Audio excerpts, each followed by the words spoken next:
Hi everyone, this is Kim Hallen with Unbridled, and welcome to episode 3 of Tempo's Journey to Emotional Healing. As I mentioned in episode 2, I don't have any video and I don't even have any pictures from that 8-month period when Tempo was in rehabilitation and healing. And I was just in pure coping mode during that time. I know now that what I was going through was the same thing that anybody who is caretaking and or just dealing with a loved one, whether it's a family member or a friend or a beloved pet, a horse, that has a serious illness or injury and that is life-changing. And so while I was quickly moved into just caretaking mode, I was also coping with a tremendous amount of grief because Tempo had been a dream for me for a long time, and I had loved her and I had had a vision for her before she was even born. And, you know, my dreams, I had planned out what our life was going to be like for the next 10 years at least. And, you know, I was really committed to that. I don't like to think of myself as a, really goal-driven, ambitious person, but I was pretty tied to my ideas about, what our life was going to be like together. And then overnight almost, that was shattered. And then I went from, these really high expectations and these beautiful dreams to not even being sure whether, I was going to have to put her down. Her cyst was in a very complicated place, right in the center of the coffin bone, both from right to left, top, from every direction. It was right in the center of her hoof. And I consulted a number of surgeons across the country, and all of them said that they would not do surgery on it, except as a very last resort, because they would have to go through the hoof wall, and there was going to be a 90 to 95% chance that she would get an infection in her hoof, and then she would have to be put down at that point. Anyway, it was really sketchy about whether she would be able to recover from this at all. So there was the grief of not knowing what was going to happen and if I was even going to lose her and how I was going to make that decision, when was I going to make that call. All of that is stressful enough. But on top of all of that, I started doing research because I didn't know anything about bone cysts.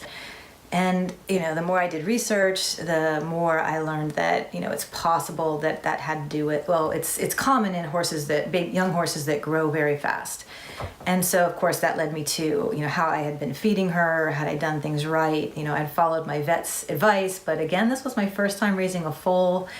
And, I just started questioning everything that I had done. And interestingly, at this same time, right before Tempo was weaned, her mother had developed anhidrosis, which is another serious health issue. So I had 2 horses suddenly that were dealing with very serious health issues. And both of them, the more I researched, could possibly be linked to nutritional issues. And so I got really obsessed with that and with my choices about that and, what it meant and, what I second guessing myself. So there was a lot of guilt about both of these issues going on with me. And, I was just in a really rough place, just trying to get through each day. So the bottom line of that is that, unfortunately, at the time when Tempo probably needed me to be there for her emotionally the most, I was not capable of doing that. I wasn't even capable of being there emotionally for myself at this time. I was just doing the physical things that needed to be done.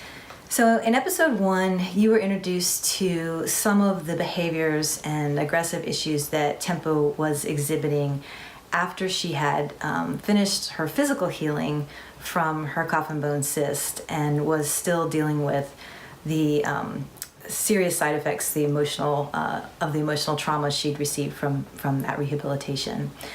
And in episode 2, you got to see the backstory of who Tempo was as a baby and, the training and our time together during her first year of life leading up to the diagnosis of her bone cyst and the beginning of her time of 8 months in rehabilitation. In terms of Tempo's behavior, I'll just say that things fell apart like really fast. Tempo had never lived in a stall.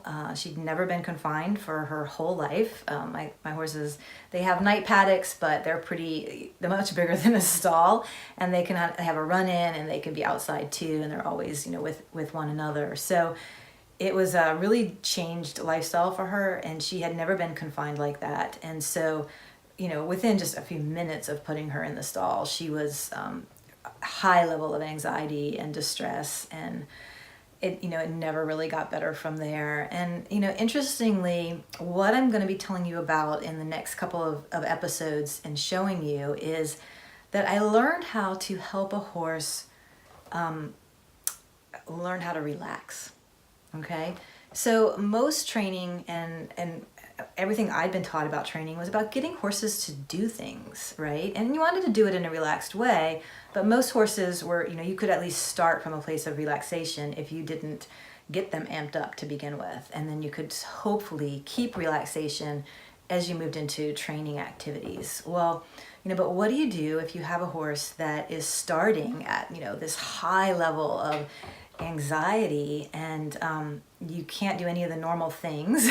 Let them run around, work them, get their feet busy, even get their mind busy. Really, she was so distressed I couldn't get her to focus on anything. So what do you do in a situation like that to get a horse to calm down and get her senses back? And I had never been taught how to do that, and I didn't know how to do it.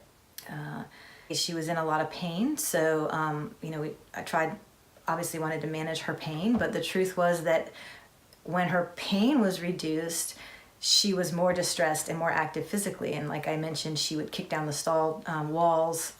She kicked out boards almost every day. Well, I'm trying to heal her back hoof, and here she is kicking the walls. That was just not a good situation. So it was finding that balance of keeping her comfortable enough that she wasn't in distress, but not so comfortable that she wanted to climb the walls and knock them down. So again, this was just really challenging from day one, and you can imagine this going on for 8 months. Now, obviously, she started to settle into it after a while, but I'm not exaggerating when I tell you that for 8 months, she was on high alert, high edge all the time. And anything from the neighbors' kids coming outside and giggling to someone turning on a car, certainly lawnmowers, any activity that went on in the neighborhood would set her off. She was just on hyper alert, hypersensitive, upset about everything. And it was horrible, honestly, to watch. And I was at that time at a loss as to what to do. And I was really, only doing what my vets could tell me. Lots of suggestions. I got her toys. I tried to do clicker training with her. I tried to, activate her mind. But none of it was very successful. She just could not focus. She was obsessed with wanting to be out of that stall. So again, those would have been really useful things for me to know beforehand, some of the stuff that I learned later. And so part of my motivation in wanting to share this story and what I learned is that maybe it can help somebody else who is in this situation be able to be there for their horse emotionally better than I was able to be there for Tempo during this time. To give you an idea of how her aggression played out when she was in the stall, pretty quickly she knew that I could let her out if I wanted to, if I chose to, and that I was not doing that. And she was frustrated with me from the get-go. And I had to go in, obviously to feed her and clean the stall and check her foot. And then sometimes I had to give her injections and I had to give her oral medications, which was always challenging for her anyway. And just within the first few times of doing this, she was done with it. And I tried calming her with things like calming cookies and magnesium and some nutritional things, herbs. I tried lots of different things, and maybe they helped a little, but really not much. And I was not willing to keep my horse drugged for an extended period of time. So I got to where I ended up, unfortunately, she was always been highly food motivated, and thankfully, unbelievably, through all this, she never colicked, she never got ulcers, at least not that we were aware of, never enough that it affected her willingness to eat, her desire to eat. So I started using food to distract her, even just long enough for me to get something done. So I used food to bribe her, and that was just a coping mechanism. It was really the only thing that would work sometimes for me to be able to get done what I needed to get done. If I didn't distract her, she would pin me against the walls. She would bite me, she would charge me, she would strike me. So she was just had so hyped up that fight was right there. And maybe it had always been there, that close to the surface all along, and that's just, I had never triggered it. But it was pretty overwhelming. So really quickly, nobody else would go in and do anything with her. So this was all about me taking care of her. And I got hurt a number of times during that period. The other thing was, of course, I wanted to be able to get her out of the stall and hand walk her. The vet did say that I could do that. Hand walking was not a concept that she could embrace at that time.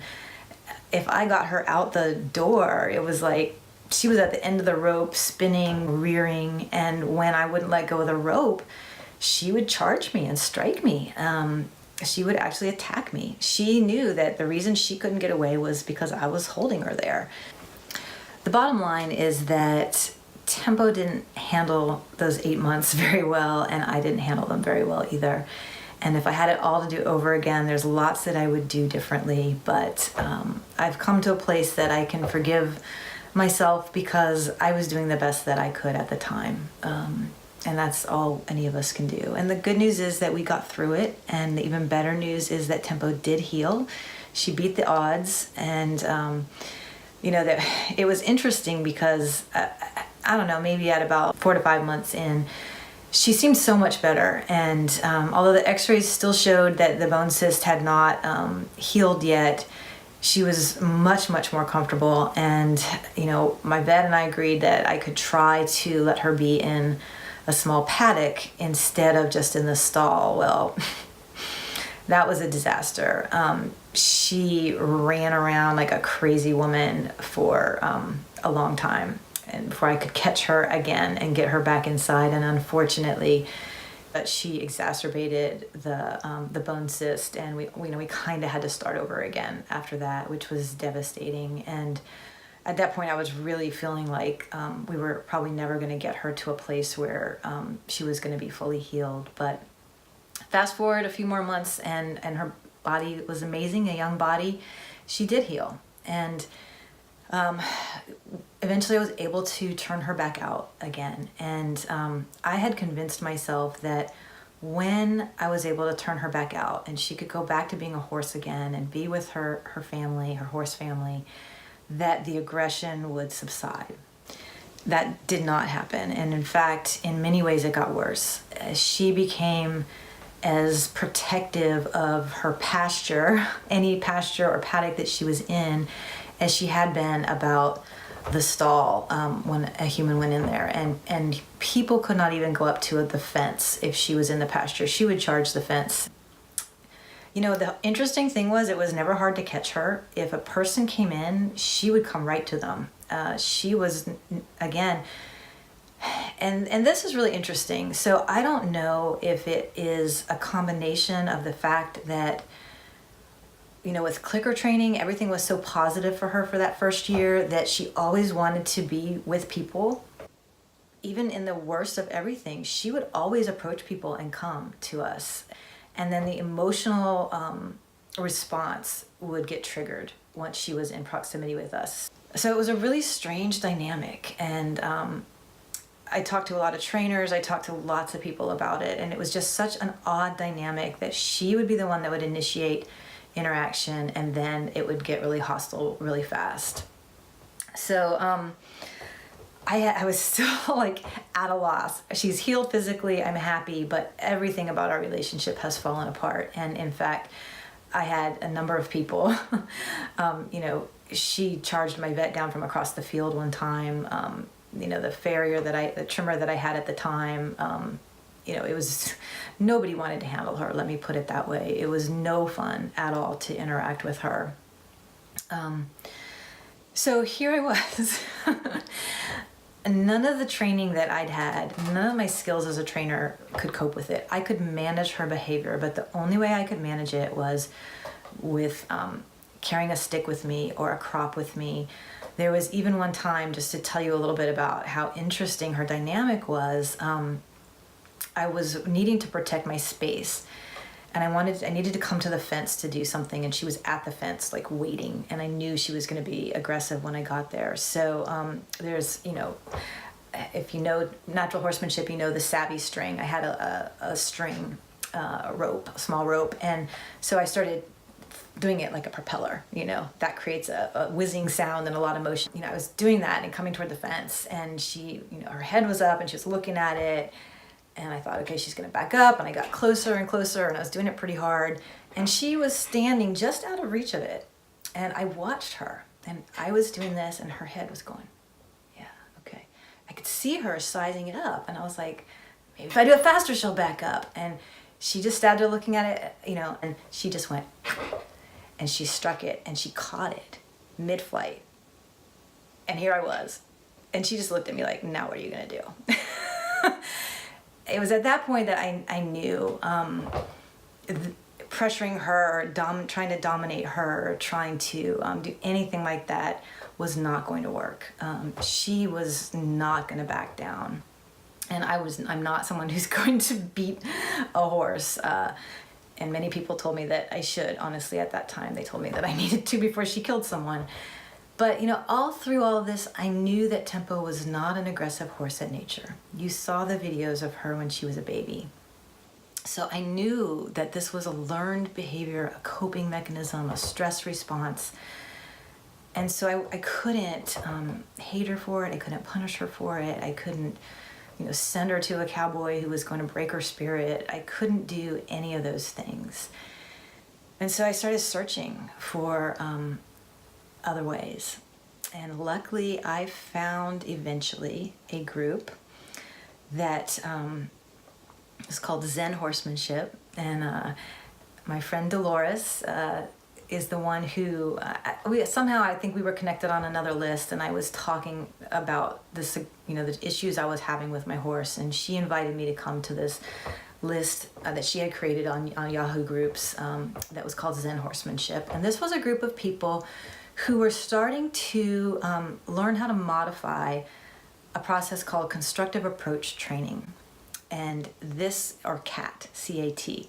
And CAT was initially developed to rehabilitate aggression in dogs that were aggressive. And this was a group that was trying to modify it for use with horses. And this group honestly saved our lives.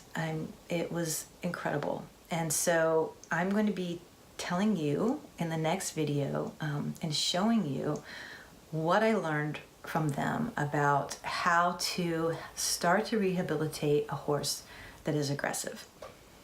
And this process works regardless of what the aggression is prompted by. And it doesn't have to be aggression that's prompted by the same thing that it is in Tempo. But what I did learn from this group is that all aggression is based in fear. And that was a really hard concept for me to get around initially, because I didn't think of Tempo as afraid of anything. People were afraid of her, but she was afraid. And what she was afraid of was not having control of what was happening to her or of her environment. She did not want anyone to get control of her body or take away the control she had of her own life and her own choices. That was her fear. And so her aggression was based in fear, just not the fear that we normally think of. She wasn't afraid that we were going to hurt her. She just couldn't control what we were doing. And anything, to this day, she's a horse that really struggles anytime she's not in control of what's happening. And that is a trigger for her. And now I know that, and that really helps me deal with and manage her behavior, because I understand what the underlying source of her aggression is. at any rate, I am really excited about, I'll be back to showing you video clips in the next session. You don't have to just listen to me talk and look at me the whole time.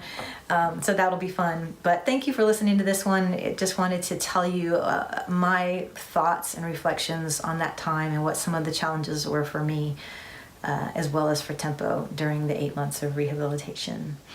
Not a time that I would wish on anybody, but as you will see in the next videos, it was all part of the journey. And I'm thankful for it in that regard, because, you know, they say it's darkest before the dawn. It made it so much sweeter when we did finally make progress, because we had been in such a bad place and both so frustrated for so long. So I'll end this letting you know that there's hope and a brighter story on the other side. Thanks.